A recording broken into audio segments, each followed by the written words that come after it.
Welcome to the Virtual Memories Show. I'm your host, Gil Roth, and we're here to preserve and promote culture in this benighted age, one weekly conversation at a time. You can subscribe to the Virtual Memories Show through iTunes or by plugging our RSS feed into your favorite podcatcher. You can find the RSS feed on our websites, vmspod.com or chimeraobscura.com/VM. We're also on Twitter and Instagram at VMSPod, at virtualmemoriespodcast.tumblr.com, and on Spotify, YouTube, and TuneIn.com by searching for Virtual Memories Show. And visit patreon.com/VMSPod or paypal.me/VMSPod to make a one-time or recurring donation and help me continue to produce smart conversation about books, art, comics, and culture every week at the Virtual Memories Show. I'm kind of going on an all-cylinders thing right now, even though it's the last week of the summer. I'm recording this intro on Sunday evening, and this morning I managed to run this awesome solo circuit of nearly 5 miles with some crazy hills in Tuxedo, New York. Then drove over to Sterling Forest State Park to do basically my favorite 4-mile hike, where I managed to work in a trail run that was almost 2 miles without a break. That's on top of doing 11 plus miles with the running group on Friday morning. So yeah, things are going a little crazy. Like I talked about in last week's Ask Me Anything episode, one of the great things about running with other people is that I can forget myself and just keep going on a wave of peer pressure. It's kind of neat. But today was actually the reverse. See, I started with this half-mile hill that used to be my nemesis. And by used to, I mean as of like last January. But now it just felt like a warm-up. It was this half-mile, about 150-foot climb. But it was no big deal. And by the time I finished the initial route that I'd planned, which involved a couple of other hills, I realized it was only just a little over 2.5 miles. So I just thought, well, I'm going to keep going on that side road and go another mile out and come a mile back and bring the whole thing to about 4 3/4 miles. The thing was, before I started running with the running group a few months ago, I would have been lucky to make that first 2.5 miles without conking out. I would have given up at the top of the big hill, which is my big achievement on my birthday earlier this year. But now I've learned I have the stamina to go farther, and that any conking out that happens, that's self-inflicted. It's all mental, I think, at this point. Hence, turning around and doing a 4-mile hike immediately after that. But the all cylinders thing that I'm talking about, and maybe the stamina thing too, also pertains to this podcast. See, I got a few more in over the past week or so, and at this point, I've actually recorded everything through the end of September. Actually, I think first week of October, and I still have 2 more in the hopper for this week. I have no idea how I'm going to space them all out. I may go more frequently than weekly for a little stretch, but I'm actually going to wait on that until I finish the Small Press Expo weekend in mid-September to see just how many shows I come out of that with. I've got some really great guests lined up for that one, but until it happens, you just don't know.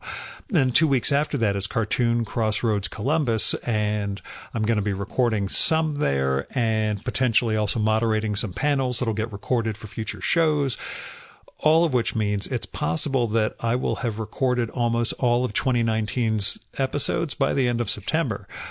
So yeah, I may do a couple of double up weeks or something. We'll have to see. Because there are also other guests who are lined up not for either of those festivals, but have books or exhibitions this fall and winter, and I've got to record with them in a timely manner. And I don't want to push anyone's episode off like 3 or 4 months from the time we record it. All of which means I'm not going to subject you guys to another Ask Me Anything episode for a long time, or so I hope, and I'm sure so you hope. This week's show is with Caleb Crain. Caleb has a brand new novel, out this week, from Viking. It's called Overthrow. I really enjoyed it, but find it a little tough to describe. It is literary fiction. It has trappings of legal fiction, which is why I sort of tie it in with Christopher Brown's novel, Rule of Capture, that we talked about 2 weeks ago. But there's a literary romance. There is a lot of social observation.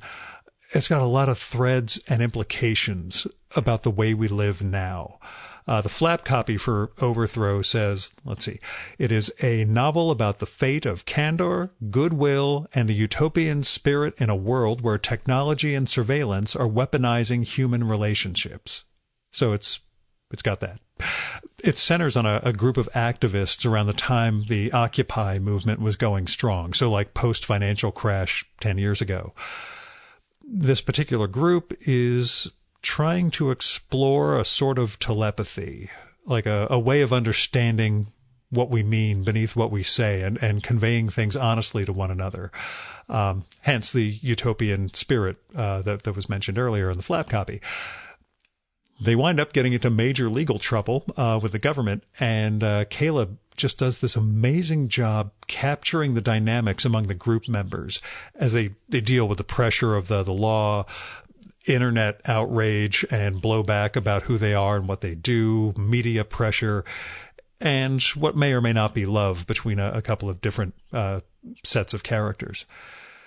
It's also a work that's, I talk about this during the episode, it's really filled with dread in certain ways. This thing that's hanging over them becomes sort of omnipresent, not in a depressing way, but in a way that you could immediately sympathize with if you were in some significant trouble like this, that it would be coloring everything in your life.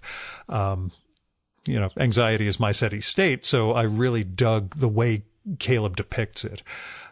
Throughout the novel, expectations get shredded, and what's laid bare is the self-surveillance state that we live in, the way we're constantly telling everyone who we are, trying to create these facades, while at the same time these corporations are building more and more information about us, and of course the feds. I don't want to say it's just a depressing novel. It's got some really great observations and scenes within it. There's some wonderful aspects of gay domestic life, where two gay men try to negotiate a visit to one of their parents. And something we talk about in the episode, the way gay life has so many facets and aspects, and Caleb brings that to life in some really interesting ways. There's also some neat stuff that I mentioned tangentially in the episode, but I find fascinating, about reversion and kingship in 16th and 17th century English poetry, which is the thesis of the grad student character who's our entry point to the story. That is a thread that I think is very interesting to see throughout the novel, the way poetry works among several of the characters in the novel. Overthrow is strange. It's a very strange book, but I mean that in a really good way. And I'm awfully glad Caleb and I got to talk about it. So that's Overthrow, which comes out this week from Viking Press. Now, as caveats go, the children's author who Caleb tries to remember is Theodore Taylor, who's got the novel The Key, C-A-Y. Otherwise, just background noise from a Sunday afternoon in just beyond suburban northern New Jersey. Now, northern New Jersey, because Caleb was kind enough to drive out to Virtual Memories Central from his home in Brooklyn to record this one, which led to some craziness. He doesn't have a smartphone. If you read Overthrow, you'll get exactly why.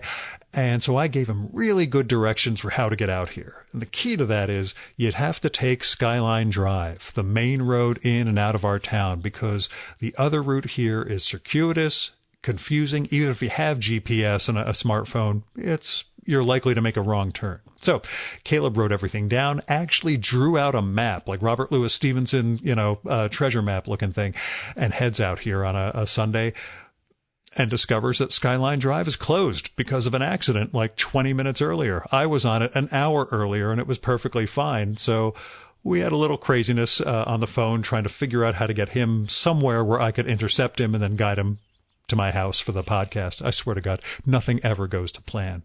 Anyway, here's Caleb's bio from the flap copy of Overthrow. There's a longer version at his site, steamthing.com, so you should check that out too. Caleb Crain has written for The New Yorker, Harper's, The Paris Review, The Atlantic, The New York Review of Books, N+1, and The New York Times Book Review. He is the author of the novel Necessary Errors and the critical work American Sympathy. He was born in Texas, raised in Massachusetts, and lives in Brooklyn, New York. His new novel is Overthrow from Viking Press. And now, the Virtual Memories conversation with Caleb Crain.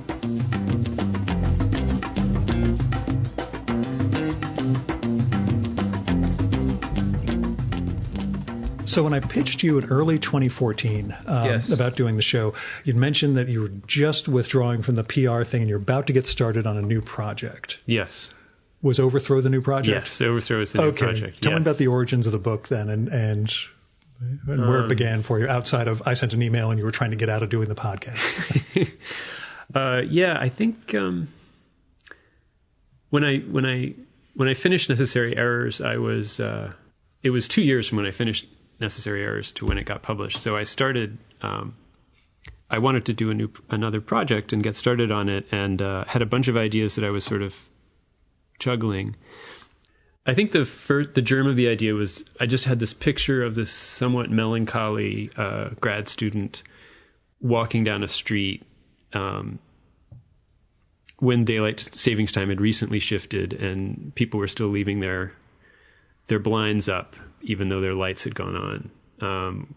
And the only other I knew the mood and I knew this character. I didn't know what happened. I didn't know who else was in the book. And I knew that it was going to end badly. And I called it, and I had a sort of list of like, I'm going to write about this, I'm going to write about that. And whenever I referred, my shorthand for this book was the dark novel. Because I felt like it was going to end up exploring some very dark feelings that I had. And, which is different because my first novel was pretty sunny, really. It was about youth and, development and growth and integration. And this is more about decay and disintegration in the face of technological change and the ineffability of the human condition. Yeah. People betraying each other. Yeah. So, I was a little scared at first to do it because I thought that it would be hard to sit with these thoughts and ideas and feelings. But after a while, it seemed inevitable, and which was something else that I had throughout writing this. I sort of had this feeling of, I have to write this book. I have to. And I would make choices and I would feel like I wasn't making a choice. I was just doing what I was going to have done. Mm-hmm. Is that in a par with the characters writing themselves thing that Nabokov hated, or just a sense, like you say, the inevitability of the whole forking paths? I don't know.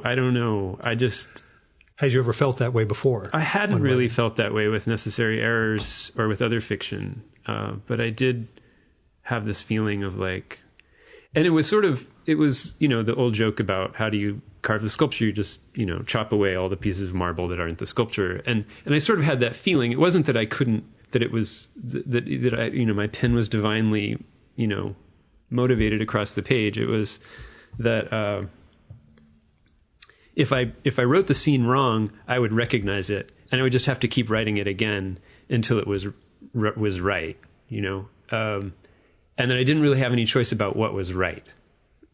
I had to sort of follow the logic of this puzzle. Yeah. And living with the sort of darkness and dread of it.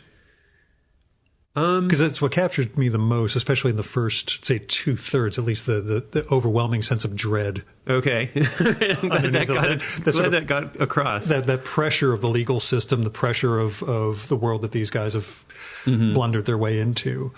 Again, almost a sense of inevitability. I didn't show you the boulder of Damocles nearby when we come up one of the big hills, but there's a house here with this huge rock just hanging over this house for the last 25 years. That we always figure someday some punk kids are going to, right. There's a Hawthorne story like that. Yeah. So living with dread over the course of writing a novel. Yeah, it was definitely part of it. But Charles Brockden Brown was this early American Gothic novelist, and he wrote about ventriloquism and people being eaten by panthers and dying of yellow fever and so forth. And a friend asked him, like, how can you write about such gruesome things? Do you mind? And he said, well, the thing is, when I'm writing about them, I get so into basically what we would call the technical aspects, but he was writing in the 18th century, so he didn't use that word. But not having an MFA program. Yeah, he didn't know the word narratological or whatever, or diegetic or any of that. So, but he would just say, I get so focused on the process of writing it that I don't feel the scariness of what I'm writing about. And I think there's I think you're sort of, it's like when I was a kid, I couldn't imagine that I would ever be able to dissect an animal. And then, in ninth grade biology class, they, I thought you were going to say, now I do it all the time. No, I don't. But in ninth grade biology class, they give you this frog to dissect. And I'm just like, wow, this is fascinating. And you get so interested in the problem of, what's this part and what's that part, and that you forget that you're like doing the somewhat gruesome thing of, opening up a frog. So. And zapping the leg and the muscle thing and all that stuff. Oh, yeah. I remember all the stuff from when we were 15 years old, which... I don't know if they still do that. Do they? No kids. Okay. So I'm ecstatic not to have any idea what they do in school. I have no idea. But tell me about your history and your experience with Occupy and how that informs Overthrow. Yeah, not much. I had friends who were involved, and I visited a couple of times the encampment at Wall Street in Zuccotti Park. And I read a lot about it at the time, and I read a couple of books about it when I was sort of getting ready to write this. But I'm not a person who is in Occupy, and I'm trying to always be clear that this is not meant that's why I just refer to it as your history with it, as opposed to as your pivotal role within Occupy. Yeah. I'm not trying to be representative. This isn't meant to speak for anyone. And So how did that movement evolve for you as you were witnessing it, as it was originating versus what it kind of warped into, and then how do you represent it in the course of the... I found it very hopeful at the time, and I wrote something about it for the New Yorker website at the time, saying, I have these apprehensions, I have these ambivalences as someone my age, with more of a commitment to establishment politics, but that I did feel very moved by it. It was very inspiriting, and I didn't like the way people were dismissing it at the time. I remember thinking, well, what's wrong with having a little utopian gumption? And I think it's gotten dismissed in retrospect by people as, oh, well, they never chose what they wanted and they never created a structure, so it didn't do anything. I don't think that's the case. I see movements like Black Lives Matter and, I would say Hong Kong right now. Yeah. Well, yeah. I mean, it was part of this global sort of, these global movements in Spain and North Africa, and some of those are different and had different, causes and developments. But I think even within America, it resurfaced again with Hurricane Sandy. Like there was this just sort of there are these moments now when it feels like the existing governance structure just kind of fractures and can't handle them, and that this should be the spirit with which people rush in and try to fix it seems very good to me. That seems like a good thing, because there's some other very malevolent spirits who are also eager to rush in. Out here, it went from 0 to Mad Max in like 5 seconds. It turned into there's no gas. And out here, everything is driving and generators. And people were, I heard there's one gas station on the New York Thruway. We've got to go and find, and people just turned into a crusade. My wife and I, on the other hand, just loaded up the wood burning stove downstairs and, inflatable mattress so we could move down. And I read the Deptford trilogy by Robertson Davies over the course of a couple of days. Okay. As you've seen, if the main road in and out of my town gets blown up, there's no way to get anywhere. So we had no way to get anywhere and just figured, just accept it. We're here. Nothing we can do. Work will go on without us. And so in the city, I'm sure there's a different approach just because of the concentration, and the transportation means something different. But right. Yeah, out here in the woods, it can turn barbaric in a hurry. Yeah. No, I think the concern wasn't that we would be cut off, but that our supplies wouldn't get in. Yeah. You know. And now there's Hudson Yards where they have their special seawall own power supply and own telecom set up so that they can survive when the rest of you get cut off. Right.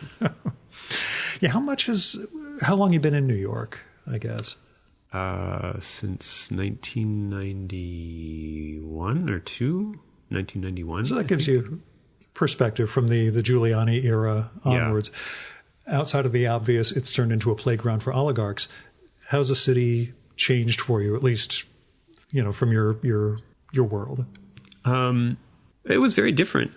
When I got here, it had more of an edge. I remember I came to go to grad school at Columbia, and I would go down to the East Village because that's where all the cool gay bars were. Wait a second, you're gay? I'm just kidding. I did that to Edmund White. It's okay. Right. And it was a little edgy, back in the day in the East Village, whereas now it feels like they kept a little just for decorative reasons. Tourism. Yeah. A little authenticity, TM, has been kept in place. So it felt a lot. It felt more real. I don't know. I don't have anything other than the typical bourgeois liberal, nostalgia. But I'm not really nostalgic for crime. I don't know. Yeah. It is what it is. My husband and I constantly wonder, like, should we stay? Should we go? Why are we here? Where would you go? That's the problem, right? Yeah. Jonathan Franzen has an essay where he says the one thing about New York is that's the only place in the world where you're free from the question, why here? So it disappoints me about you not getting to come in through the main road is that when you leave, you get to see New York from 25 miles away. Okay. It's the reason it's called Skyline Drive. You can see all of the New York skyline. And for me, that's been enough. Okay. For 50 years almost. It's there's New York. Right. I'll stay in the woods. I'll go into the city, but I'll never risk it all by moving into the city. I'll stay out here. Whereas for the rest of you schlubs, you actually gave up and took a chance and went in. And I assume had much better rewards than me. You created work, and you've got. Well, you can create work anywhere. My feeling about New York now is that it actually wouldn't be a bad place to get old. As someone who doesn't have any children, I think about what's it going to be like to get old. And there are subways and there are elevators, and you don't need a car. So if you reach the point where you can't drive anymore, you can still, toddle out to the museum. And I recorded with Milton Glaser a few weeks ago, just turned 90 and is cruising along. Right. So, except that he doesn't like the stairs in his building anymore, so they're moving the studio over to Chelsea. But you make accommodations. As long as you don't have a walk up that's 5 stories or something, you'll be okay. We have a kind of ancient elevator in our building, but with the grate that you have to pull. No, not that ancient, but it's more like it's temperamental. It kind of traps you every so often. But again, you bring a pad with you. You can do some writing. Now, is there a reason you don't explicitly name the city that Overthrow takes place in? Yeah, there is. I feel like novels shouldn't really necessarily take place in the real world. I like the idea that they take place in a world that's sort of slightly removed. And, the Occupy movement had that character of being, this self-consciously setting itself to one side from the way things were usually done and normally done. But I didn't want the novel to be particular. And I did want it to be possible that if you didn't live in New York or you didn't know New York well, you might imagine that it's another city, because Occupy was in all these cities across the country, and a lot of big cities have the geography of a financial downtown and then some kind of body of water, and then across the water is where the younger people lived, and it became more hipster. It's not just Manhattan Because early on I was trying to deduce. I'm like, he would have said New York explicitly. Let me just ask. No, okay, it's New York enough. There are things in it where it's like, oh yeah, that could only happen in New York. Yeah. And I don't want to rule that out at all. I just didn't know the rationale without giving away anything about the book. I just wanted to add a little layer of abstraction. Are you satisfied with it in comparison to Necessary Errors? Or again, is it that different a book? It's very different. I feel like it's a strong book. It's very different. Necessary Errors, I drew on much more my own feelings and personality, and all the characters in Overthrow are completely invented. And obviously, I'm not myself psychic, and I didn't take part in Occupy, and I've never gone to jail, and all of these. But did you have a graduate thesis on reversion? That's no, the big. Oh, you didn't. Okay, I was wondering. But I did go to graduate school. I went in American literature, not English literature. Yeah, it's not really.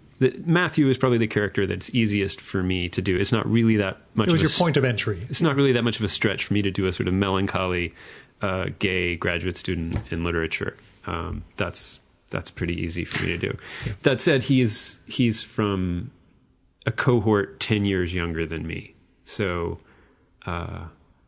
I did try to imagine that he would have more sexual confidence and more, 10 years. I feel like the younger, the more recent gays are a little more, they take it all in stride in a way that my generation, it was still a thing. Yeah. That we didn't know that we would ever live to see the end of. And I don't know if we see the end of it, but it's. Well, it's something I asked Sandy McClatchy a couple of years ago. Not only did you ever think you would be able to get married to the man of your choice, did you think the New York Times would cover it on the front page of the wedding section as they did when he and Chip Kidd got hitched? Yeah. He said, I couldn't have imagined it like 2 years before it happened. It just was. He said he was embarrassed by the jumps that gay marriage had made compared to other civil rights. Yeah, no, I feel the same way. Yeah, it's definitely. Yeah, it's mind-blowing. I would never have thought it was possible. I mean, I remember feeling very confident that things were going to get better, arguing with my parents when I came out, and they would sort of say, they had said, are you sure you want to do that? Are you sure you want to do this? This is going to be terrible. Your life is going to be awful. And I was like, no, things are going to change. But I never imagined they would change as much as they actually did. So, yeah. How did the book change from November 2016 onwards?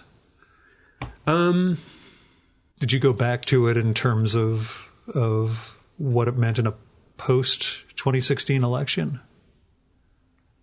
It was always going to be dark, and it was always going to be sort of about... that deterioration of trust. Yeah, things kind of going downhill for this group of people. But maybe I went with the flow a little more of going dark, since that seemed to be where the country was going. At some point I started to get, this was tied to this magical thinking that I was having about it being me having no choice. I started to feel like parts of it had predicted things that happened. And then I was sort of like, well, nobody's going to know that because it'll come out after. It's coming out after they happened. But I know that I started writing it and conceived it before they happened. And there's even when I wrote there's an early scene where the group of friends are playing with tarot cards and they don't, the cards in the tarot deck that have pictures on them as opposed to the ones that just have values, numbers, are called trumps in English. But for some reason, when I wrote the scene, I made the friends use the French word for it, which is atout. And I didn't really have a reason for that, and I didn't insert that. I absolutely didn't know. Nobody had any idea in 2012 that Trump was going to become a candidate, let alone a president. And But I went back later. I was looking back, after the election, I was looking back at that scene, and I was like, "That's really weird." That because I make a little fuss about them using that word and not the word Trump, and they never used the word Trump, but I totally didn't. Anyway, so things like that I would become sort of fixated on. But yeah, as I say, that's magical thinking. Again, with the psychic, with the there are aspects of, especially with the character of Leaf, sort of that idea of the world as crystal, the world as various facets that you're trying to capture, but you can't convey more than one face at a time, and that again is part of the grand ineffable, I suppose. I read the book. Trust me, it's okay. No.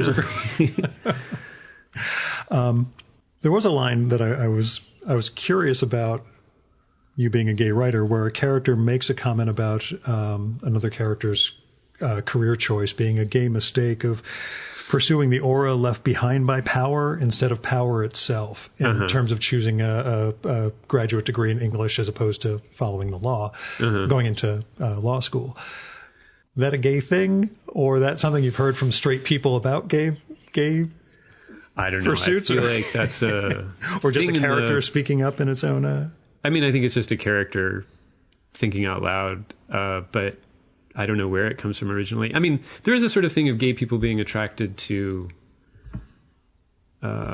things like opera, but being attracted to these sort of grand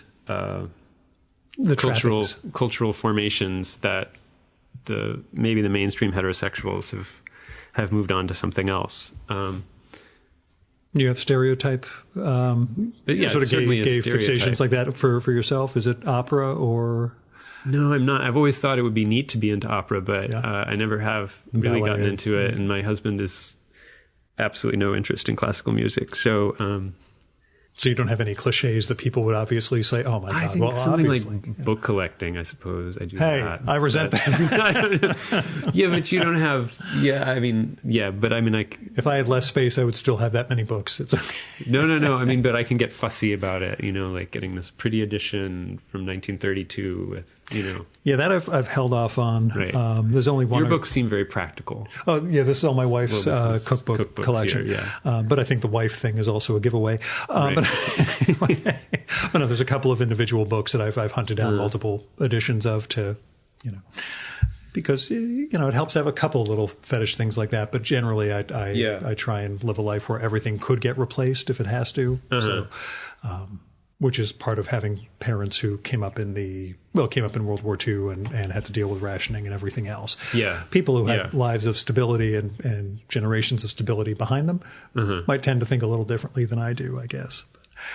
But part of the issue with you getting out here today was that you have a dumb phone, not a smartphone. Yes. And a huge chunk of the book is, not a huge chunk of it, it deals with the fact that we're constantly under self-surveillance in addition to state surveillance. Is that the reason for the dumb phone? Or do you have other ideological the reason issues? For the dumb phone, I mean, at this point,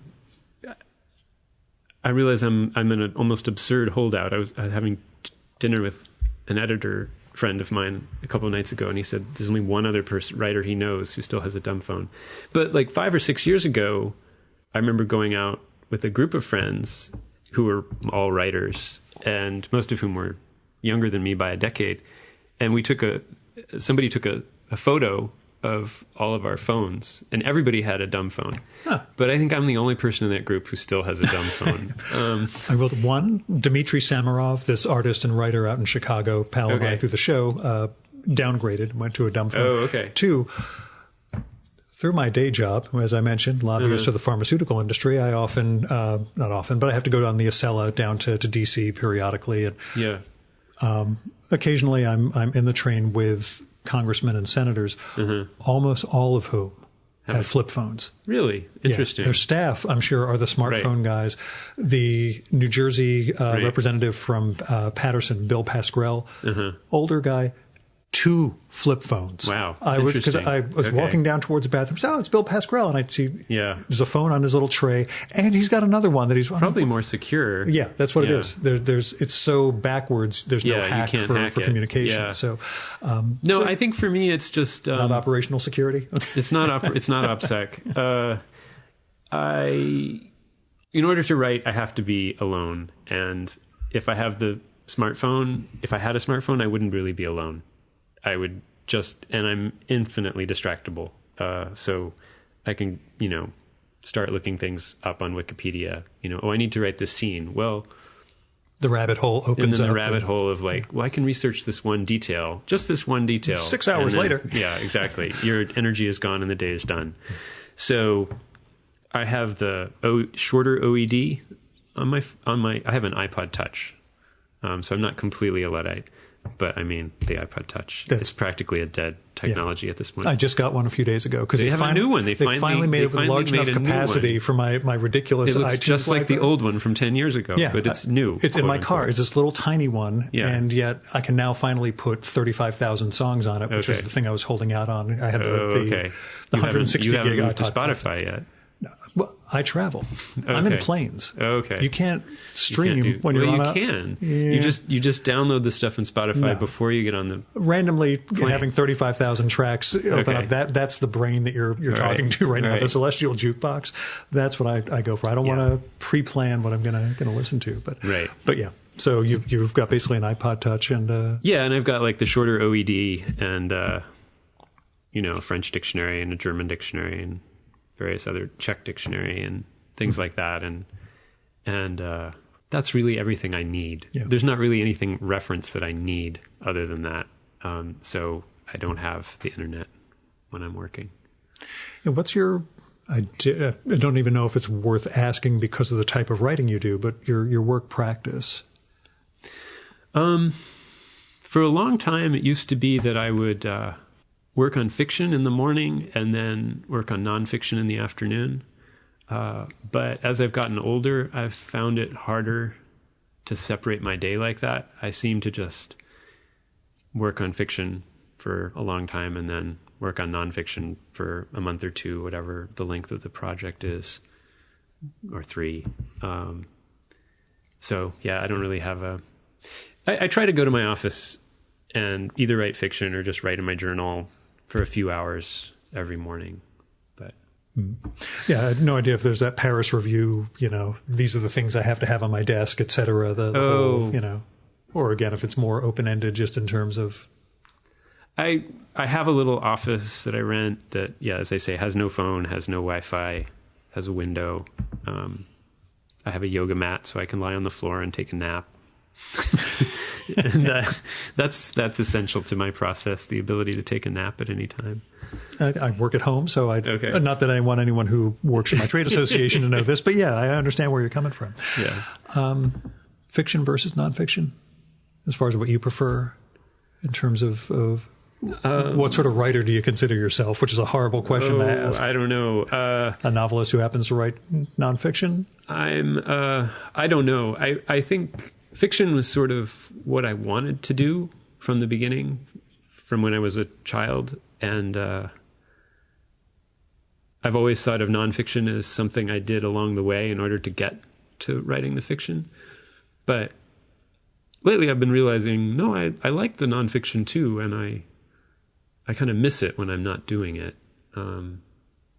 So are there aspects of it that bleed in terms of things you learn from writing one type versus another? Not the facts of the nonfiction, but aspects. I think all of writing, you're always focusing on the problem of doing as much work as possible to make the experience for the reader as interesting as possible, and also to make you work hard so that the read for them is easy.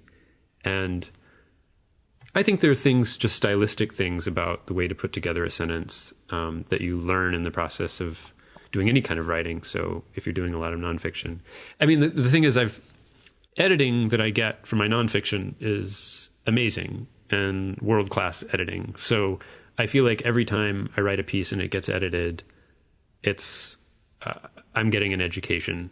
And I know that has bled over into my fiction, in that I feel like in that sort of mechanical way, I'm a better writer than I would have been if I hadn't been doing that. And I don't feel that you just don't get that kind of line editing, or I haven't, with fiction, that I've gotten, where it's sort of word by word, sometimes literally. So yeah, I can connect you with Bob Gottlieb if you want. I'm sure you can. No, I mean, my editor has been very helpful, but it's a different type of. It's a different type of editing. It's more of a, she was great. My editor was great with the new book, about sort of suggesting, we could prune this plot line, we could cut back on this scene. I don't know if we need this, but that kind of nitty gritty of, let's move this word here, and let's, that kind of literally word by word mechanics. I think only in magazine writing, where the economy of it is a very different thing. Every column inch counts, that you're sort of, I think that's a good discipline, and I've learned a lot from it. Where did writing start for you? Where did it start? Yeah. I assume you were the kid who was always writing, but tell me your history. Yeah, I think I was the kid who was always writing. The novel at 5 and all that. Well, when I was 6 years old, my family moved away from Texas, and I remember that I made a little book about our car trip when we left Texas. So I think that was my first book. You're breaking out with zines. That's good. Right. I don't know. I don't know what became of that. And maybe it's a constructed artifactual memory. Who knows at this point? I prefer the term virtual memory, but that's right. My shows. Okay. All of which comes from a bad experience with Windows 95, which I always have to explain to people who ask why on earth I named it this. But, okay. But yeah, were you stuck with, or were you the kid who was the super advanced reader when you were young? Or yeah, my grandmother was, I think, when I was just I don't know how old I was, but my grandmother apparently had flashcards that she would sort of taught me to read with. And I was reading before I went to kindergarten. And there was a point at which you just cast your lot with this occupation or vocation. I remember I read, I think it was Madeleine L'Engle's A Wrinkle in Time. I read that and I thought, this is an amazing book. And if I grow up, I want to be able to write something this good. And if I can, then I'll have achieved what I want to achieve in my life. I remember having this very clear concept that's what I wanted to do. Did you ever meet her? No. Do you remember the first writer, like legit writer you met? When I was in second grade or first grade, my mother took me to a library where a writer was signing books, and they were paperbacks. And I'm not even going to remember the man's name. It was called The Key, C-A-Y, and it was a kind of Robinson Crusoe-esque story of like a black man and a white boy being marooned on an island somewhere. And I don't think I would have read the book or come across it, except that my mother thought it would be fun for me to meet an author. So we went, and I was just super impressed. Yeah, I guess that's my first memory. I don't know what. Most people don't have anything that far back. It's usually the teenage or beyond when they encounter writer/artist for real in their lives. Yeah. Well, the other funny story is a little bit later. Like, I guess I was 16 or 17, and we had a little literary magazine in high school, and we decided we needed to get some authors to come give readings at our mid Central Massachusetts public high school. In what town were you? Shrewsbury. Okay. So I had been reading Robert Cormier, who was like this YA novelist of the day. He wrote, it was called The Chocolate War. Is that right? Yeah. I Am the Cheese. Do you remember those? Yeah. Okay. God. Yeah, I thought they were great. I really liked them. And so I was like, let's invite him. And my friends were like, yeah, okay. But I couldn't work up the nerve to do it. I knew, because I'd read everything about him, that the phone number, whenever he used a phone number as a plot point in one of his novels, it was his own phone number. Yeah. So I knew his phone number, but I couldn't work up the nerve to call it. And so if my friend wrote on a piece of paper, she wrote "call," and she put the phone number down. I don't remember what it was at this point, or else. And she folded it and she, put it in my book bag and gave it to me. Like, you've got to do this or it's not going to happen. And I was tutoring this 5-year-old whose mother was a psychologist, and she thought that if she had older kids play with their child, it would be good for his development. So it was a fun job. I just once a week would go and play with this 5-year-old. And at one point I realized I heard the mother upstairs on the phone, and she was like, well, I don't know. I found this piece of paper and it said to call this number or else. I don't know. I don't know why. I'm just concerned. I don't. Could be a ransom notice. Yeah. Poor woman thought it was a ransom note or something. And he explained that he wrote these kind of, thrillers for kids, and that maybe somebody had been excited.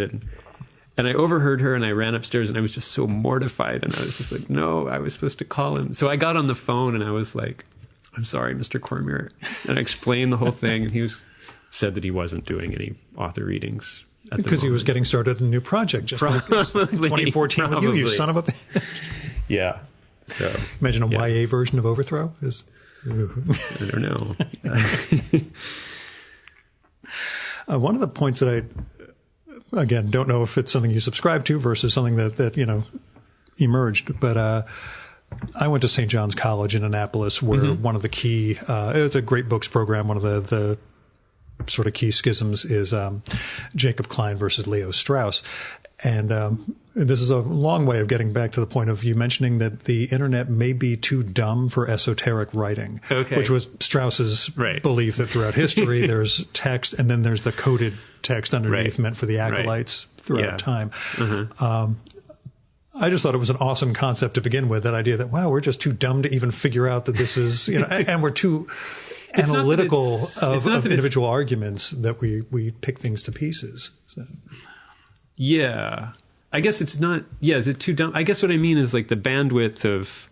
They were too narrowly focused on the individual argument or components of it to look for flaws. It sounded like that. Well, it's just that people communicate so informally on the internet and at so many levels of skill that in writing that you wouldn't be able to tell if somebody was not making their argument as well as they could have, just because they were secretly signaling to you. I'm not really a Straussian. I don't really. Oh, I hope not. Really, I think there are a lot of people in the bad old days who also may not have been signaling anything when they were failing to make their argument as well as they might have.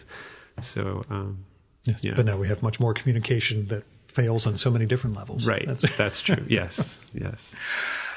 Tell me, though, with the dumb phone thing and the sort of downgrading of the internet for yourself, balancing social media with the necessities of your job, the need to put yourself out there as an author or as a writer for the New Yorker, for publicizing your own work. How difficult is it for you to kind of keep an online presence but not start falling into the likes pitfall? Yeah, I mean, I think for anybody who works alone, the internet is really dangerous because humans are social animals. So our attention naturally goes to other people and what they're doing. And if your job is to sit alone at a desk for hours at a time, and and there's this thing on your computer that puts you in contact with all these other people who are trying to get attention and therefore are trying to come up with the most urgent or funniest or, most infuriating or most arch or whatever comment that they can, it's going to be really hard to resist. So yeah, I have a Twitter account and have deleted it at various times and reinstalled it and wrestle with it like every writer I know. And at this point, I feel like the rent that I'm paying on my office is mostly so that I will have a place where there's no internet. There's that program, Freedom, that apparently will block. Yeah, it doesn't work. All you have to do is just quit it. Yeah, it's really easy to. It's too important. I need to go back on for a minute. We have a friend who locks his iPhone and then gives his wife the password, and then she goes to work. And Lynn Ullman was the same thing. Liv Ullman's daughter, she and her husband hid each other's phones. So that each of them would be able to write during the day because the other one had hidden it. But again, I just imagine one just showing up with an axe or a gun or something. Where's the goddamn phone, honey? Just. Yeah. I think they eventually gave up and just unplugged the router and, cut off all internet. Yeah, for a while I had one, they have those timers that you can put your house lights on so it looks like you're home when you go on vacation so the thieves won't come in. And I put our router on one of those so that it would be off during the day. But that doesn't work. You can just go in and unplug it from the router and plug it into the wall. Yeah. And so, yeah. So it's an ongoing challenge? It's an ongoing challenge. I don't really think that there is a professional necessity for writers to be on the internet and social media. I don't think that stuff actually sells many books, is my contrarian take. I think everything on the internet is about the internet, and nothing that points away from the internet. Things point away from the internet, but nobody actually goes there. So I don't feel like I need to be on the internet for professional. I feel like 10 years ago, everyone in publishing was like, "Oh, you got to get a Twitter account. You got to get a Pinterest account. You got to get." But I think they're all like, "Whatever you want to do, just do that." There isn't the pressure to have X number of followers or anything. I think it's great if you do. I think they like that and they hope you'll tweet about your book. But I don't feel like the expectations are the same, that it's going to be a magic solution. Yeah, how's the publishing environment changed from book 1 to book 2? It's hard to know because I only know my own experience. Yeah, that's all I mean. Just your. I feel like it's different. I feel like it's quieter. I feel like there's less of it. Literally in terms of the number of book reviews that were around to review books 6 years ago, a lot of them don't exist anymore. And I think that's a casualty of Twitter, Facebook, et cetera. The outside blogs for a lot of things just kind of withered away. Yeah. Well, right. 6 years ago, there were still blogs, really. But I was just even thinking about print media, that those things have just continued to wear away. But yeah, exactly. Twitter and Facebook have just consolidated attention on the internet. And so, people don't really blog. And a lot of those smaller websites don't really exist. Or if they exist, they're offshoots of someone in the academy, or, they've got some institutional foundation, and they're not necessarily driven by a pursuit of readers. They're going to be there doing their thing. So, it's a different, I don't know. It's hard to know because it hasn't happened yet. Yeah, right? This hasn't come out. The book comes out in a couple of weeks, so I don't know at this point. It's also going to be a different book. People are going to respond to it differently. So I can't really compare. Yeah. The response to my first book was so generous and so plentiful that I have to keep in mind that that was really rare even then, and probably not going to happen again. Right? It probably only happens to you once in a lifetime. But I also feel like publishing is smaller than it was 6 years ago. But yeah. And was there a lesson, in a sense, from book 1 to book 2? Just because most of my writer guests who, if they come on for their second book, it's the first book only teaches you how to write the first book. That there's nothing that prepares you for that next novel. Yeah, I think that's true. I think every book is its own artistic challenge, and you've got to figure it out on its own terms. And these are totally different books. The first book was, like you say, more upbeat. More upbeat, but also one sensibility, one consciousness, followed through a period of a year in three different stories, really, but unified by one, happening to one character and one group of characters. And this book is multiple. It's always third person, but you focus on different characters in different sections, and there's only one story, but you're seeing it from different angles as you move through it. So structurally completely different. And yeah, the feeling tone that I was drawing on is different. So different palette. Did you feel you'd exercised something in the process of finishing it? Did it help with your own darkness, I guess? No, I think I still have a pretty dark view of the world. I still think things are looking pretty grim. I'm kind of amazed at how it manages to keep getting worse. Manages to keep getting grimmer. Yeah. Yeah. I mean, I think part of writing the book was feeling like we were reaching a point in history where it was going to stop being possible to convince ourselves that everything was going to be fine and that everything was going to end up, correct. The course was going to end up correcting itself somehow. So, yeah, I don't know. But I think that's still true. I don't know how you feel about it out here, but... It gets dark. Yeah. If you could talk, though, a little about it's something that carries through your nonfiction also, the sense of transitioning from citizens to consumers, or even something beyond consumers, where we just become units of attention, basically, and sort of what that means. And again, what shape that takes, both in Overthrow and in some of your other writing. You had some economics writing recently that also captures a different aspect of what Overthrow is in terms of how economics kind of destroys, well, depending on how it's applied country by country, destroys people for the sake of, protecting interests. Yeah, that was a piece about Karl Polanyi, this Hungarian economist, and Robert Kuttner. It was a book. It was a review of a book by Robert Kuttner, sort of political theorist writer, and I was sort of seeing him as updating Karl Polanyi, early 20th century Hungarian economist, political thinker. And Polanyi argued that capitalism is basically inhumane and is going to create these incentives and aggregate wealth and destroy institutions, liberal, humane institutions along the way, and that there is no such thing as a free market.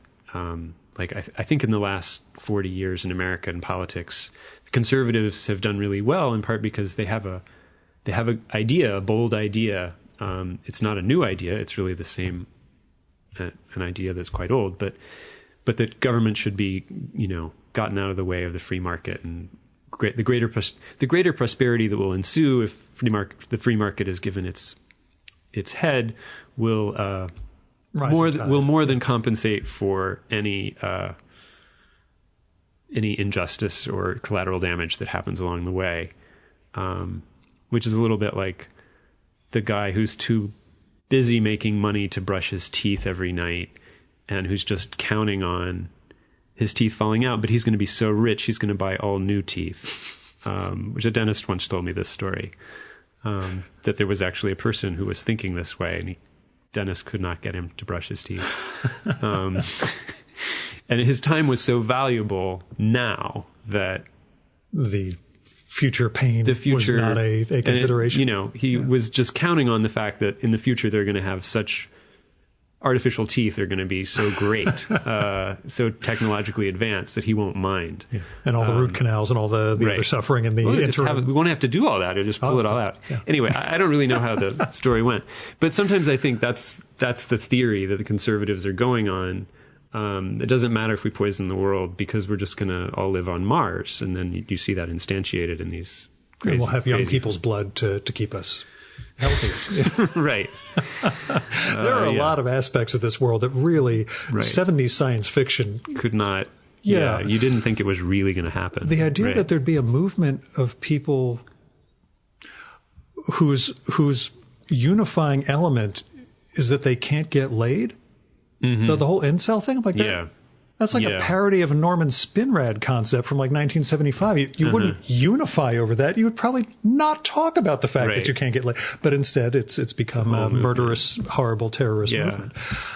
We live in really strange times. We live in pretty strange times. I guess there's a carryover there the idea is that the free market only exists and its freedoms are only possible because it's actually contained in a liberal democracy, and governments actually have to pass laws and construct the market. They construct the freedom of the free market. So the idea that the free market has an existence or has a power outside of government or separate from government is a fiction created by the way you've framed the picture, and that you're always going to have governance. And if you are letting the free market take the place of democratic or Republican, and I'm using those with lowercase d and lowercase r structures, then what you're saying is you're letting a wealthy oligarchy run the country. You're not actually letting the market, quote unquote, run the country, and that there's no such thing as a natural market. Anyway, that was Polanyi's idea, and I think I think we're seeing like that the neoconservatives' embrace of that idea running itself with great success, and now running into the ground that we're all, I don't know, units. We're just there to produce and consume. Or we're just products. It's not even clear that we're consumers sometimes. And that's, again, a big chunk of overthrow. It's something I'm really compelled by, that notion that it's why I blew up my Facebook account. They're making money from me. I'm not making money from them. Right. I don't need to be part of this thing. Obviously, they could still keep building their profile around me, even through my absence, all the connections. They have your phantom profile anyway. Yeah. It'll just keep, populating, and they'll keep coming up with, approximations of Gil. Which, again, if you just follow the number of guests and their identities and who I've recorded with, you will never be able to come up with an editorial identity for the podcast in general. So good luck, assembling that, Facebook. But, that sense that we're just units, that we're here to both consume and to, like you show, surveil ourselves, both put out explicit updates on who we are and what we're doing, but also just carry around these home monitoring devices so that some higher power can just keep track of who we are, what we do. How much does that freak you out? How much of that was a driver for this book? It freaks me out. I quit Facebook after the Cambridge Analytica revelations. Quit, like deleted account, or? I deactivated it and I haven't gone back. I haven't gone in and deleted it. I should. Yeah, I did. And I forgot you have 30 days or something to reverse it. Oh. And I thought I would check back in. And I realized, I already missed the 30 days. Awesome. Oh, well. It's gone. So. Yeah, no, I haven't actually quit. I suppose I should go back and do that. I downloaded everything, so there's nothing in there I don't already have. But it's all about what they have, not what you have. I know. But it's also, you can never go back. So, the other question is, for a Luddite like me, is, I second guess my Ludditism. Maybe you have to accept these trade-offs, and then what we need is a governance structure that will make it livable. We're not getting that now, right? Right now, it's just there's all this outcry and hoo-ha about it, but nothing is happening legislatively. I don't know when we're going to. If they nationalize Facebook, I'll get back on. Okay, yeah, I'll finally rebuild. Because for me, honestly, I'd stopped using it shortly after the election when everyone just. Yeah, it just became crazy. Social media just became crazy back then. So all I used it for at that point was pimping out the podcast, and then after a year or so, I thought around Cambridge Analytica. I'm like, why am I? It was after the George Soros anti-lobbying that they did. That was my moment of, yeah, it doesn't matter who you are. The corporation decides that we need to have anti-Semitic, libel if we need to. We just need to protect our own interests. Yeah, and that was my, I'm going to kiss this goodbye. I don't know. I mean, there were people that I had contact with through it that I don't really have contact with now, and I miss that. And I had joined it way back in the day and then quit it a long time ago and then got back on like 10 years ago. And when I got back on, I discovered that an old boyfriend of mine had recently died. And I was sort of like, well, if I had been on, I would have been able to be in touch with him or find out why he died or what he died of. And as it was too late, and I had no idea. And I even called the funeral home to find out, and they had no information. And so communication is a real boon. And but if your only choice is to go through this corporation to get it, they've really got you at gunpoint, and why should human communication be the exclusive property of one corporation that's making these ethically dubious choices? Why isn't Facebook nationalized, I guess is my question. Well, it's that split. You mentioned governance, but I think it's from near the end of the book. There's a difference between governance and control. Mm-hmm. And control is what, not just Facebook, but the overall social media, the idea of the attention economy really seems to thrive on. That sense of, we'll keep you outraged, but don't go, don't go out there. Just say outrage in our little pen over here. Yeah, outrage is a way of controlling you now. Yeah. I think we've all been in that lab rat experiment for the last few years. I wouldn't even ask, what outrages you? Because it's pretty clear at this point, I think. But it is a question I sort of wanted to ask based on another essay of yours and tying into Overthrow. How much gay sex should a novel have? And keep in mind, I published Samuel Delaney's The Madman. So So I've seen the extremes of how much it could have, but because there are scenes, but nothing explicit, at least from the perspective of someone who published Samuel Delaney. Right. What sort of considerations went into having gay lead characters, including gay relationship, but having to decide how explicit to be? I wrote that essay, How Much Gay Sex Should a Novel Have? I gave it that title kind of as a joke because, I know.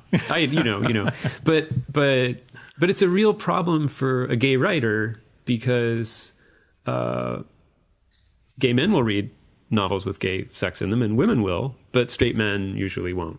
There are exceptions, but trust me, I got turned on to The Line of Beauty by someone and again, I published Chip also, but that one I was just floored by. I was so glad you mentioned it in the essay. But The Line of Beauty, it really only has like one explicit sex scene toward the beginning. And then everything else is mostly about relationships and feelings. Yeah.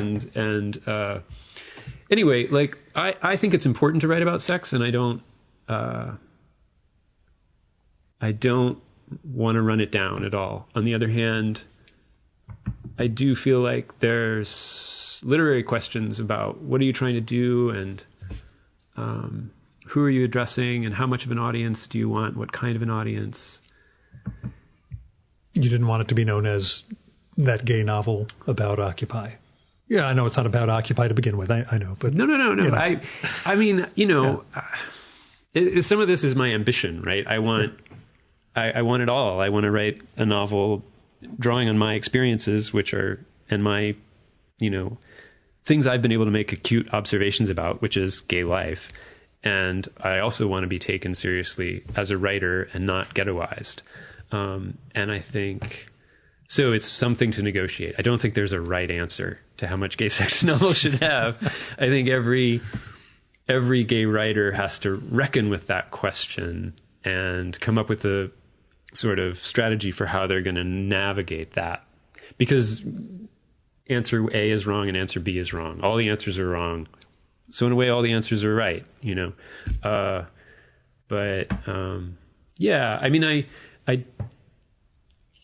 I think I'm slightly less elliptical in this book than in the Necessary Errors. But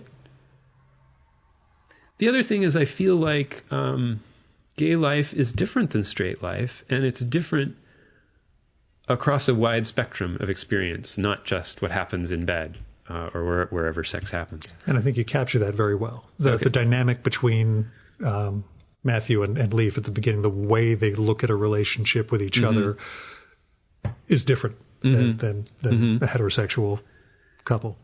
And I felt like that is still to be explored. It's still terrain that hasn't really been figured out by novelists yet. And so I felt like, how do gay people feel about their in-laws? How, that's kind of new terrain. And probably similar in some ways to the way straight people feel about their in-laws, but also probably different, So I enjoyed that, writing about that, Yeah, on the flip side, how comfortable were you writing heterosexual scenes or heterosexual dynamics? How well do you think you're capturing? The thing about...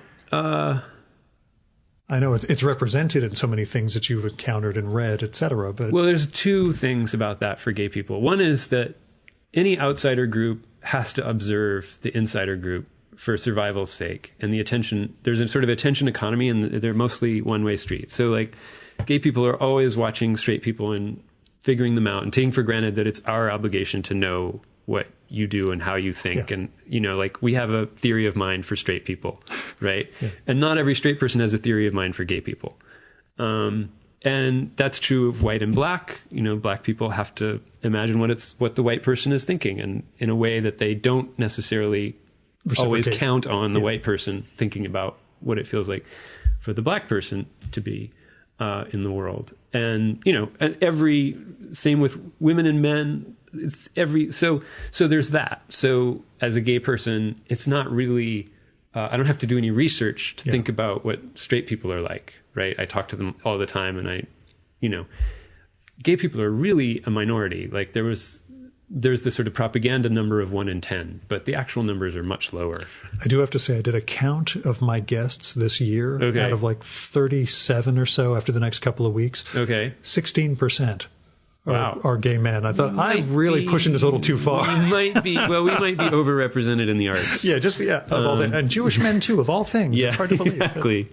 But yeah, smaller percentage than that. Yeah. And then there's the other thing is that for gay men of my generation, I spent my first 21 years trying very hard to simulate being a straight person. Mm-hmm. So, which is probably useful for nothing else, but is good for novelistically imagining what it would be like to be a straight person. That said, it's a stretch still.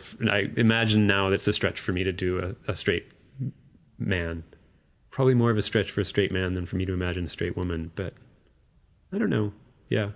Yeah. Did you feel more comfortable writing the male characters, the straight male characters, or the female ones? I know Matthew obviously takes up as a gay male character. I don't know. I enjoyed writing. I think I had the most fun writing Julia's character. Because she's sort of a grand personality in what Henry James would call a personage. But what was the toughest part to research and write for you? The toughest part was, the thing that drove me nuts was so after I decided I'm going to have the narrative split into different focuses. So in the first part, you're following Matthew, and then you're following, I can't even remember which. The other female lead. Elspeth. Yeah. No, I just can't remember who comes first and who comes second. And you move on. So this turns out to be like this kind of like a math problem almost. It's because you've got a story of what happens, and then you've got different consciousnesses, and you don't want to keep switching, right? You want to switch a limited number of times. But if you want to tell a part of the story where the consciousness that you're following at that moment, where that person wasn't in the room, that's going to be cumbersome because you're going to have to get somebody to either remember it and tell them about it, or they're going to have to hear about it, or it's going to have to told as a flashback by somebody later. And so you actually want to choose the consciousness. You want the consciousness that you're following for that interval to be somebody who's going to be in all the good scenes that are happening in the story. And then you have to decide when to move, but you also want the consciousness that you're following to be kind of resonant with that part of the story in some way. So that turns out to be a really complicated problem. Do you see what I mean? Oh, yeah. You have to be like, do I want to be with John or Mary or Jim? Well, John isn't in the room when Mary and Jim have sex, and I don't want him to be in the room, but how am I going to convey the reader that this is happening? If the reader is with John when that happens, how's he going to find out about it? That kind of thing. And the mechanics, I mean, the first part is about 70 pages or so with Matthew, and then a few of them are about 20, 25 after that. So you've got the mechanical aspects of it, I guess, in terms of I want to be in this person. We can't be in them too long. We have to keep progressing. But after the first switch, I thought, this will be interesting when we see, each person's thing, not in a Rashomon way, but just, carrying it all throughout. So it was tougher for you than legal research or any of the Yeah, that was hard aspects. because it was like, you just have to, that was hard. Mm-hmm. You can't have it all. Sometimes people are going to have to tell each other what happened off stage. I'm going to be recording with Simon Critchley soon for his book on Greek tragedies, where he makes the observation that nothing actually occurs on stage in Greek tragedies. Everything is off, and then somebody comes back and reports on it, and the chorus responds. So don't feel like it's a bad tradition to fall into by any. The ancient Greeks did it. It's okay by you. So, last kind of touchy question, I guess. Aaron Swartz. Yeah.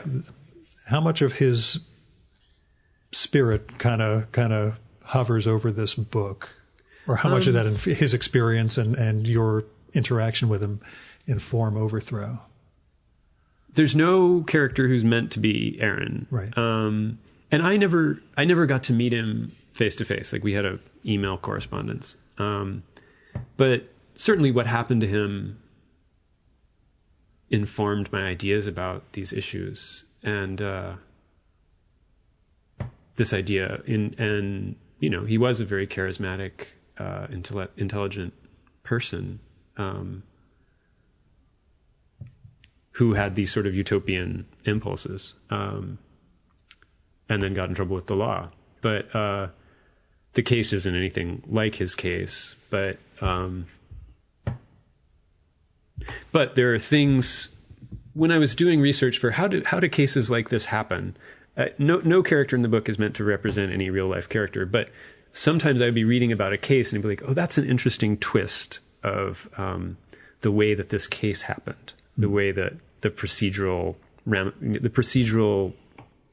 path in that it some took. respects, the national security aspect versus actually producing evidence in a trial, things like that. Right, things like that, and how the evidence gets, and so I did borrow things from real cases in terms of like, oh, this proffer meeting is maybe going to be misunderstood by this person who goes to meet with the assistant U.S. attorney. It's a great scene. But go Okay.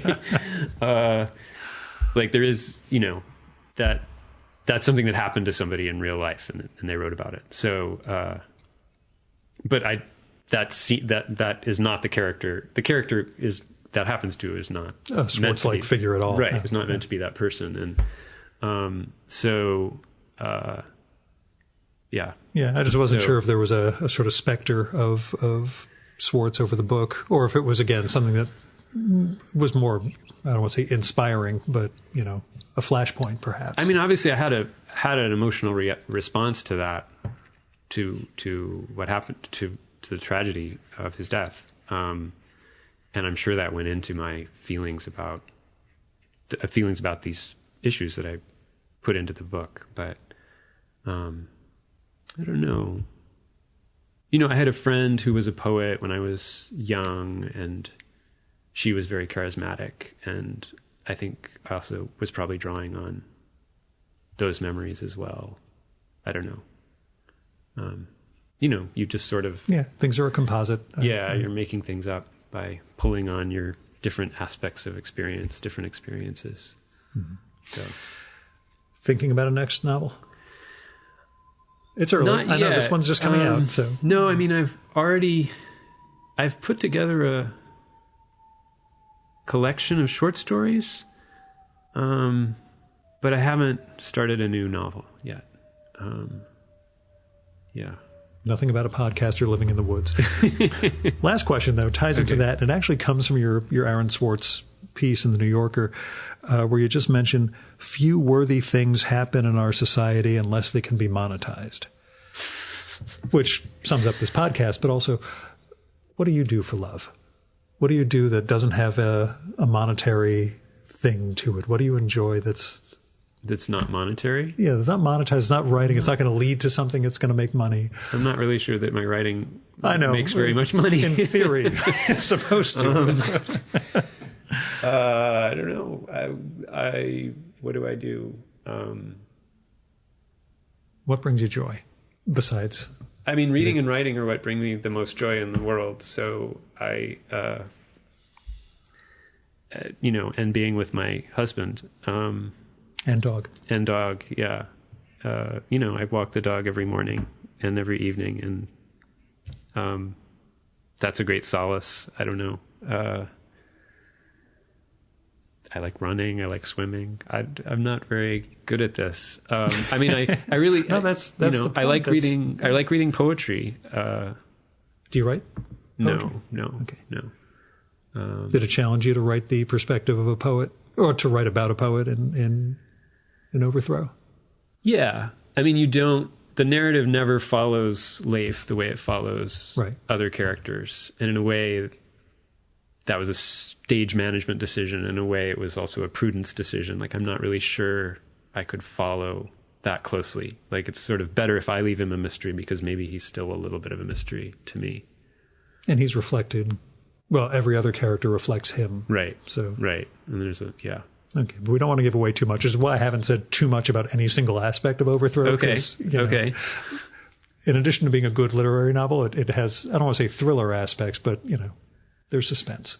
I'm wondering how that's going to come off to people, because I feel like when I describe it, it sounds very thrillery, but I don't know how it reads to people, because I'm aware that... I got a page-turner vibe. Okay, yeah, good. I wasn't expecting that, and I was really like, not I just want to find out what happens next, but... Dear Lord, these people are in an incredibly fucked up situation. I want to keep going and go. So, yeah, it was about 3 days of reading, which is, I guess, a real question. When something takes you years to write and somebody else says they read it in about 3 days, good feeling or, That's great. Yeah, that's great. No, I want people to be able to be pulled through it. Yeah. I mean, no, my total philosophy of writing is that the writer should work really hard so that the reading is really easy. And I do feel like it's a challenging book. And so that thrills me that you read it in 3 days. We're able to read it in 3 days. I'm a strange character. So. Because I do feel like there's all these ideas in it and literary references, and I don't spell things out. And so I'm at the point now where, like, the book is about to come out and I'm like, are people just going to not get it? Is it just... So, yeah. So we'll hold the episode for a couple of days until they've all fallen for it and actually bought the... I'm just kidding. Caleb, thanks so much for coming on the show. Yes, thanks for having me. Yes. During the bonus Fear of a Square Planet section, I remembered a question from before we started recording, and it's too good not to include here. So here you go. The question I forgot to ask from when we were downstairs in my library, you had a book cull. Oh, yeah. Relatively recently. Yeah, a few years ago now. Any criteria from that you... that you would apply in future, or are you still just forestalling and collecting books and pretending mortality doesn't exist? No, we're aware that mortality exists. Going Collier Brothers and getting smushed by all of them. Yeah. No, there's nothing like having to sell 2,000 or 3,000 books because someone has died to bring home to you that mortality is real. I think we use the William Morris formulation of does it spark... Is it useful or does it... No, doesn't spark joy. Yeah, that's Marie Kondo. No. Is it useful or beautiful? Mm-hmm. Or useful and beautiful. But I mean, I think with books, you just have to be like, am I actually going to read this? Yeah. And that's what I was wondering, because in addition to that stack I mentioned in the storage room, out by the laundry, there's a stack of books that have to get sold at some point because I'm either never going to read them or never going to reread them. Feel free to take a look at them before you leave in case you want any of them. God knows I don't need them here. No, but the other thing, something I'm aware of, this is part of doing nonfiction, is that I end up trying to keep, as long as I can, every book about American history that comes through the house, even though I almost never read those for pleasure, because I do write about them in nonfiction, and it's nice to have them there if I later decide, okay, I'm going to write about the War of 1812. Well, I happen to have all the 10 books that were published about the War of 1812 in the last 15 years. More and more I'm realizing that's crazy. That I write like 1 or 2 big pieces for the New Yorker a year. And I could just buy the books, the 10 books, when the topic comes up. You might even be able to mention to a publisher, I'm writing a piece for the New Yorker. Yeah. But I don't like to let people know what I'm writing on, because then you get static sometimes. But it's also like I look sometimes at these books and I'm saving, and I'm like, I'm saving these ghost selves. Do you know what I mean? This is the book that would be useful to me if I became this person. But I haven't become that person yet. And maybe I'm not going to. I don't know. I mean, I wrestle with, like, what am I? Like, I went to graduate school and to become a literary scholar and professor. Didn't do that. Became a journalist. Didn't stay in that. Became a novelist. And novelists don't really need to keep any books except the ones that they like, right? But I'm still writing about history, and now I've started writing about economics and political theory, which is even crazier because I don't have any training in either of those. As I said before we started, that imposter syndrome can take you a long way in this country. Yeah. I've learned. So now I'm starting to stockpile books on economics and political theory. But to me, seeing Irvin Welsh reviewing Piketty and realizing that outside of Train Spotting and all the other stuff Welsh has, he also seriously gives a shit about economics and inequality. I'm like, okay, you actually... Where did he review? He's done stuff for like London Review of Books and other venues. He's serious, in terms of critiquing this stuff. And it's just the... Maybe I didn't put it together that was him. Yeah. Well, because when he starts speaking, you don't understand anything because it's in that Scottish... Okay.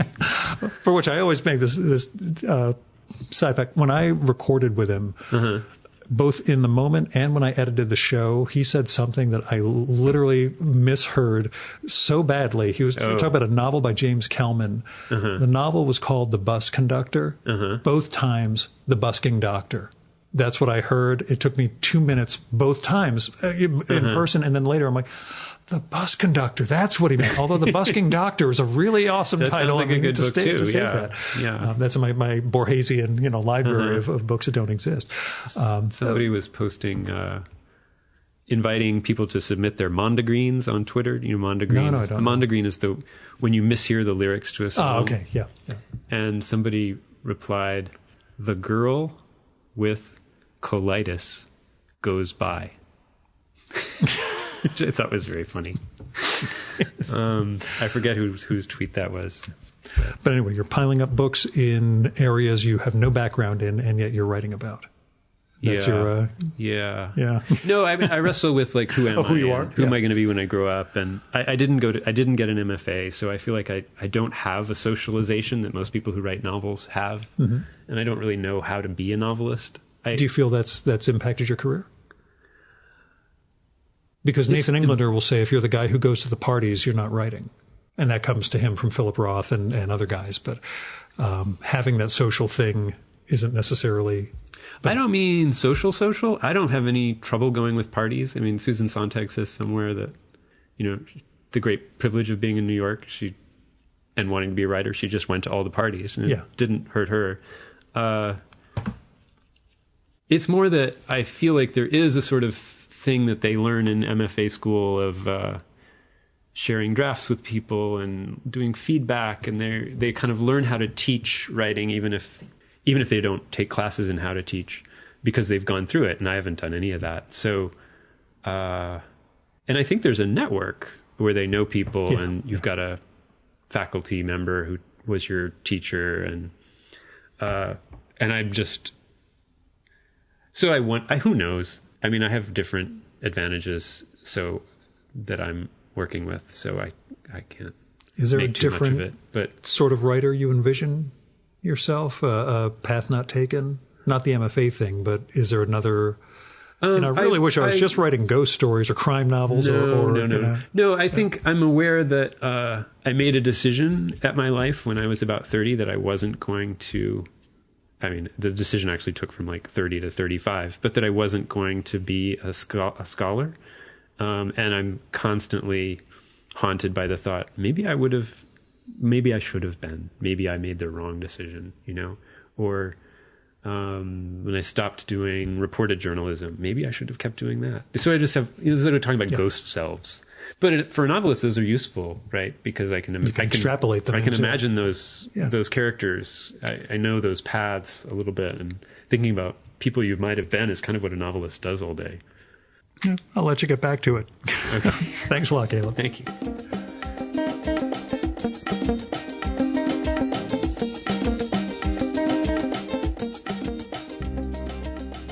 And that was Caleb Crain. His new novel, Overthrow, is out this week from Viking. And I know we kind of danced around the book rather than talking directly about it, but that's in part because it's a novel with some twists and turns, and I don't want to spoil anybody's experience of reading it.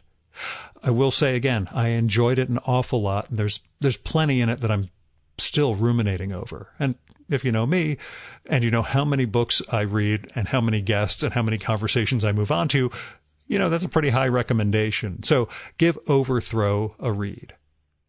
Now, Caleb's active on Twitter at Caleb_Crain, which is CALEB_CRAIN.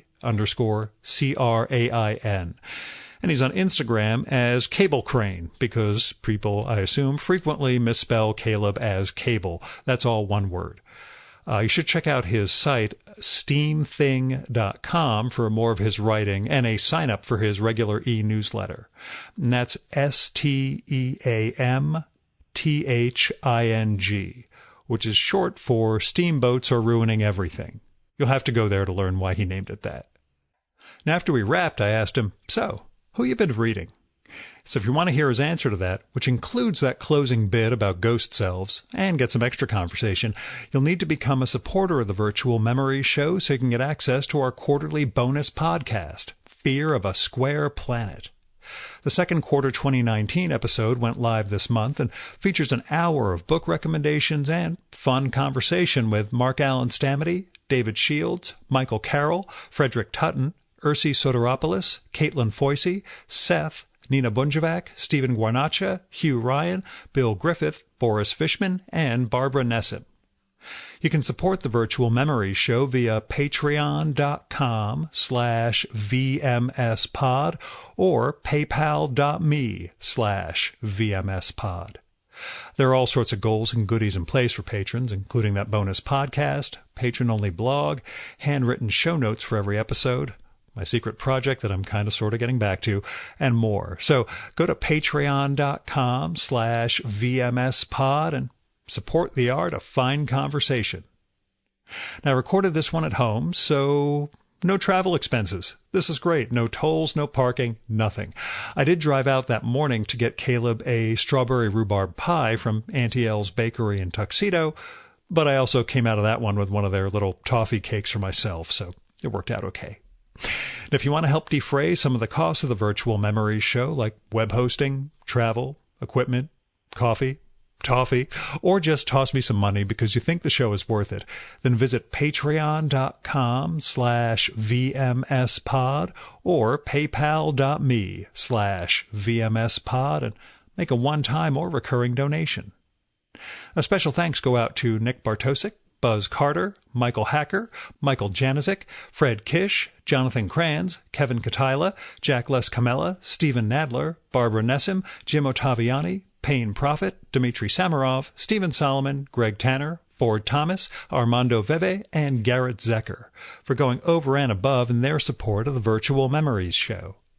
We have the full list of show supporters at chimeraobscura.com/VM. Our music for this episode is Fella by Hal Mayforth, used with permission from the artist. You should visit my archives to check out my episode with Hal from the summer of 2018 and learn more about his art and painting. And you can listen to his music at soundcloud.com/Mayforth. And that's MAY4TH. And that's it for this week's episode of the Virtual Memories Show. Thanks so much for listening. We'll be back next week with another great conversation. You can subscribe to the Virtual Memories Show and download past episodes at the iTunes Store. You can also find all our episodes and get on our email list at either of our websites, vmspod.com or chimeraobscura.com/VM. You can also follow the Virtual Memories Show on Twitter and Instagram at vmspod, at virtualmemoriespodcast.tumblr.com, and on YouTube, Spotify, and TuneIn.com by searching for Virtual Memories Show. And if you like this podcast, please tell your pals, talk it up on social media, and go to iTunes, look up the Virtual Memories Show, and leave a rating and maybe a review for us. It all goes to helping us build a bigger audience. You've been listening to the Virtual Memories Show. I'm your host, Gil Roth. Keep reading, keep making art, and keep the conversation going.